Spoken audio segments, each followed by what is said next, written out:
Today's जी के programme में आपका स्वागत है। सबसे पहले अभ्यास प्रश्न देखते हैं। इस वर्ष संस्कृत दिवस कब मनाया जा रहा है? 2 अगस्त, 3 अगस्त, 4 अगस्त या फिर 5 अगस्त? सही जवाब है इसका ऑप्शन बी, 3 अगस्त। हिंदू कैलेंडर के अनुसार हर वर्ष सावन की पूर्णिमा को संस्कृत दिवस मनाया जाता है। इस वर्ष संस्कृत दिवस 3 अगस्त को मनाया गया है। संस्कृत दिवस को मनाने का मुख्य उद्देश्य संस्कृत की महत्ता को बढ़ावा देना है। तो इस तरह इस प्रश्न का सही जवाब है ऑप्शन बी। हमारे वीडियो अंग्रेजी में देखने के लिए फॉलो करें हमारा ही दूसरा यूट्यूब चैनल दृष्टि IAS इंग्लिश। आइए अब आज के सेशन का पहला सवाल लेते हैं। हाल ही में किस राज्य ने ई रक्षा बंधन कार्यक्रम लॉन्च किया है? हरियाणा, पंजाब, उत्तर प्रदेश या फिर आंध्र प्रदेश? और सही जवाब है इसका ऑप्शन डी, आंध्र प्रदेश। आंध्र प्रदेश के मुख्यमंत्री ने पूरे राज्य में साइबर अपराधों पर जनता के बीच जागरूकता पैदा करने के उद्देश्य से ई रक्षा बंधन प्रोग्राम शुरू किया है। इसमें लगभग 1 लाख महिलाओं, लड़कियों और आम जनता को 31 अगस्त तक प्रशिक्षित करने का लक्ष्य रखा गया है। इस प्रोग्राम के अंतर्गत साइबर समस्याओं पर कार्यशालाएं, वाद विवाद, निबंध लेखन, प्रश्नोत्तरी और नारा लेखन प्रतियोगिताओं का आयोजन किया जाएगा। तो इस तरह इस प्रश्न का सही जवाब है ऑप्शन डी, आंध्र प्रदेश। अगला सवाल है, भारत में ब्रिटिश उच्चायुक्त को यूके में नवगठित विदेश, राष्ट्रमंडल और विकास कार्यालय में मंत्री के रूप में पदोन्नत किया गया। इनका क्या नाम है? डोमिनिक राब, फिलिप बार्टन, माइकल पोम्पियो या फिर हीको मास? और सही जवाब है option B, Philip Barton. Bharat में ब्रिटिश उच्चायुक्त सर फिलिप बार्टन को यूके में नवगठित विदेश, राष्ट्रमंडल और विकास कार्यालय में पदोन्नत किया गया है। बार्टन 1 सितंबर से अपना नया पदभार संभालेंगे। ब्रिटेन के विदेश कार्यालय के अनुसार प्रधानमंत्री बोरिस जॉनसन और विदेश सचिव डोमिनिक राब ने नए कार्यालय के स्थायी अवर सचिव के रूप में बार्टन की नियुक्ति को मंजूरी दी है। इस नए कार्यालय का गठन फॉरेन एंड कॉमनवेल्थ ऑफिस के साथ यूके के अंतर्राष्ट्रीय विकास विभाग यानी DFID का विलय करके किया गया है। तो इस तरह इस प्रश्न का सही जवाब है ऑप्शन बी, फिलिप बार्टन। अगला सवाल है, हाल ही में खादी अगरबत्ती आत्मनिर्भर योजना अप्रूव किया गया है। यह योजना किस मॉडल पर आधारित है? ऑप्शंस हैं सार्वजनिक निवेश मॉडल, निजी निवेश model, public private partnership model या फिर उपरोक्त सभी?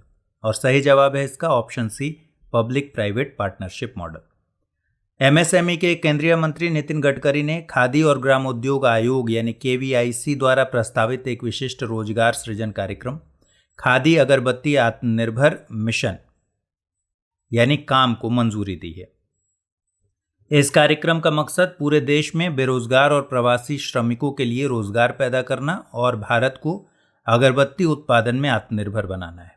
MSME मंत्रालय के अनुसार KVIC ने इस योजना को पब्लिक प्राइवेट पार्टनरशिप मोड पर डिजाइन किया है। यह योजना निजी अगरबत्ती निर्माताओं को उनके द्वारा किसी भी पूंजी निवेश के बिना अगरबत्ती उत्पादन को बढ़ाने में मदद करेगी। तो इस तरह इस प्रश्न का सही जवाब है ऑप्शन सी। अगला सवाल है, चर्चा में रही एक आधुनिक तकनीक EVIN निम्नलिखित में से किससे संबंधित है? साइबर सुरक्षा, टीकाकरण, हवाई यात्रा या फिर शतरंज? और सही जवाब है इसका ऑप्शन बी, टीकाकरण। EVIN को देश में टीकाकरण आपूर्ति श्रृंखला को मजबूत करने के उद्देश्य से तैयार किया गया है।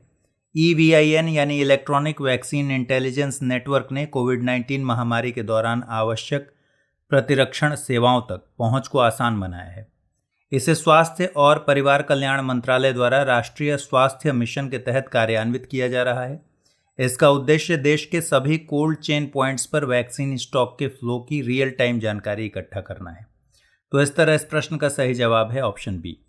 अगला सवाल है, रक्षा मंत्रालय ने रक्षा उत्पादन और निर्यात प्रोत्साहन नीति 2020 DPEPP 2020 का प्रारूप तैयार किया है। यह नीति किस योजना को प्रोत्साहन देगी? आत्मनिर्भर भारत अभियान, स्वच्छ भारत अभियान, भारतीय सैन्य अभियान या फिर पोषण अभियान?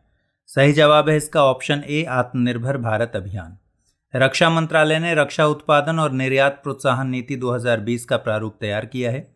इस नीति का उद्देश्य रक्षा विनिर्माण में आत्मनिर्भरता प्रदान करना है। इस नीति में आत्मनिर्भर भारत पैकेज के तहत कई घोषणाएं की गई हैं, इसलिए यह नीति आत्मनिर्भर भारत अभियान को प्रोत्साहन देगी। तो इस तरह इस प्रश्न का सही जवाब है ऑप्शन ए। अगला सवाल है, मुगल काल में मीर बख्शी शब्द निम्नलिखित में से किसके लिए प्रयुक्त किया जाता था? प्रधान काजी, शाही महल का प्रबंधक, सेना का सर्वोच्च अधिकारी, वित्तीय विभाग का प्रमुख। सही जवाब है ऑप्शन सी, सेना का सर्वोच्च अधिकारी। मुगल काल में मीर बख्शी सेना का सर्वोच्च अधिकारी होता था। इसके कार्यों में मुगल सेना में मनसबदारों की नियुक्ति, सैनिकों की भर्ती, उनके वेतन, प्रशिक्षण और अनुशासन की जिम्मेदारी, घोड़ों को दागना और सैनिकों की संख्या का निरीक्षण करना इत्यादि शामिल था। मुगलों की मनसबदारी प्रथा के कारण मीर बख्शी का पद काफी महत्वपूर्ण हो गया, जिसकी शुरुआत अकबर के शासनकाल से मानी जाती है। प्रधान काजी या न्यायाधीश को काजी उल कुज्जात कहा जाता था, जबकि वित्तीय विभाग का प्रमुख दीवान कहलाता था। तो इस तरह इस प्रश्न का सही जवाब है ऑप्शन सी। अगला सवाल है, ब्रिटिश काल में भारतीय अर्थव्यवस्था से जुड़े निम्नलिखित कथनों पर विचार कीजिए। तिनकठिया प्रथा के अंतर्गत चंपारण के किसानों को अपनी जमीन के करीब 3/20 भाग पर नील की खेती करना अनिवार्य होता था। ददनी प्रथा के अंतर्गत ब्रिटिश व्यापारी भारतीय कारीगरों और शिल्पियों को एक मामूली सी रकम अग्रिम या पेशगी देकर उनके उत्पादन के लिए एक करारनामा लिखवा लेते थे, जो बाजार भाव के बराबर होता था। उपरोक्त में से कौन सा ऐसे कथन सही है या है? केवल एक, केवल दो, एक और दो दोनों, न तो एक और नहीं दो। सही जवाब है इसका ऑप्शन ए, केवल एक।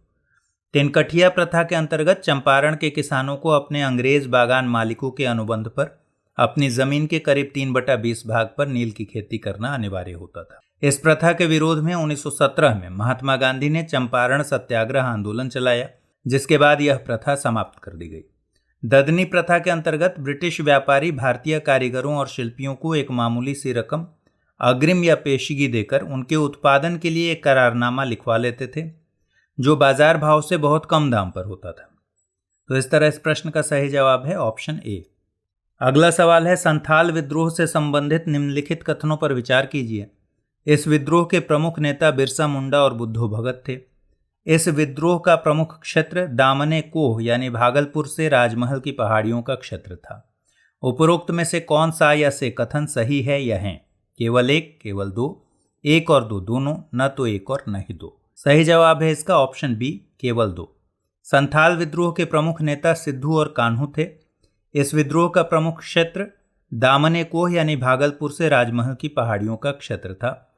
संथाल विद्रोह के कारणों में ब्रिटिश उपनिवेशवाद, महाजनों द्वारा अत्यधिक ब्याज वसूली और अपनी जमीनों से बेदखल किया जाना इत्यादि प्रमुख रहे। इस विद्रोह का प्रसार इतनी तेजी से हुआ कि भागलपुर और राजमहल के क्षेत्र में कंपनी का शासन लगभग खत्म हो गया। 1856 में सैन्य अधिकारी लॉयड के नेतृत्व में संथाल विद्रोह को दबा दिया गया। तो इस तरह इस प्रश्न का सही जवाब है ऑप्शन बी। अगला सवाल है, चार्टर अधिनियम 1833 के संदर्भ में निम्नलिखित कथनों पर विचार कीजिए। इस अधिनियम के तहत बंगाल के गवर्नर जनरल को भारत का गवर्नर जनरल बना दिया गया। इस अधिनियम के तहत कंपनी के व्यापारिक अधिकार पूर्णतः खत्म कर दिए गए। उपरोक्त में से कौन सा या से कथन सही है या है? केवल एक, केवल दो, एक और दो दोनों, न तो एक और नहीं दो। और सही जवाब है इसका ऑप्शन सी, एक और दो दोनों। ब्रिटिश सरकार द्वारा चार्टर अधिनियम 1833 के निर्माण का प्रमुख उद्देश्य विधि निर्माण और इससे संबंधित कार्यों में स्पष्टता लाना था। इस अधिनियम के तहत कंपनी के व्यापारिक अधिकार पूरी तरह खत्म कर दिए गए। बंगाल के गवर्नर जनरल को भारत का गवर्नर जनरल बना दिया गया और इसे सभी नागरिक और सैन्य शक्तियां दी गई। इसके तहत लॉर्ड विलियम बेंटिक भारत का पहला गवर्नर जनरल बना। बंबई और मद्रास के गवर्नर को विधायिका शक्ति से वंचित कर दिया गया। तो इस तरह इस प्रश्न का सही जवाब है ऑप्शन सी। अगला सवाल है, कैबिनेट मिशन से संबंधित निम्नलिखित कथनों पर विचार कीजिए। कैबिनेट मिशन के सदस्यों में सर स्टैफोर्ड क्रिप्स, एवी अलेक्जेंडर और पैथिक लॉरेंस शामिल थे। कैबिनेट मिशन ने पृथक पाकिस्तान की मांग को स्वीकार कर लिया था। उपरोक्त में से कौन सा या से कथन सही है या है? केवल एक, केवल दो, एक और दो दोनों, न तो एक और नहीं दो। और सही जवाब है इसका ऑप्शन ए, केवल एक। 1946 में ब्रिटेन के प्रधानमंत्री क्लेमेंट एटली ने भारतीय नेताओं से अनौपचारिक स्तर पर बातचीत करने के लिए एक संसदीय दल या कैबिनेट मिशन को भारत भेजा। इसके सदस्यों में सर स्टैफोर्ड क्रिप्स, एवी अलेक्जेंडर और पैथिक लॉरेंस शामिल थे। कैबिनेट मिशन के कुछ प्रावधान थे। ब्रिटिश भारत और देशी राज्यों को मिलाकर एक अखिल भारतीय संघ का निर्माण होना चाहिए। संघ की कार्यपालिका और विधानमंडल में ब्रिटिश भारत तथा रियासतों के प्रतिनिधि शामिल होंगे। केंद्रीय विषयों को छोड़कर शेष सभी मामलों में प्रांतों को पूर्ण स्वायत्तता प्राप्त होगी। इसने पृथक पाकिस्तान की मांग को अस्वीकार कर दिया था। तो इस तरह इस प्रश्न का सही जवाब है ऑप्शन ए। आइए अब अभ्यास प्रश्न देखते हैं। निम्नलिखित में से किस राज्य ने केंद्र सरकार के त्रिभाषा फॉर्मूला को अस्वीकार कर दिया? हरियाणा, तमिलनाडु, केरल या फिर कर्नाटक? तो इस प्रश्न का सही जवाब आप हमें दीजिए।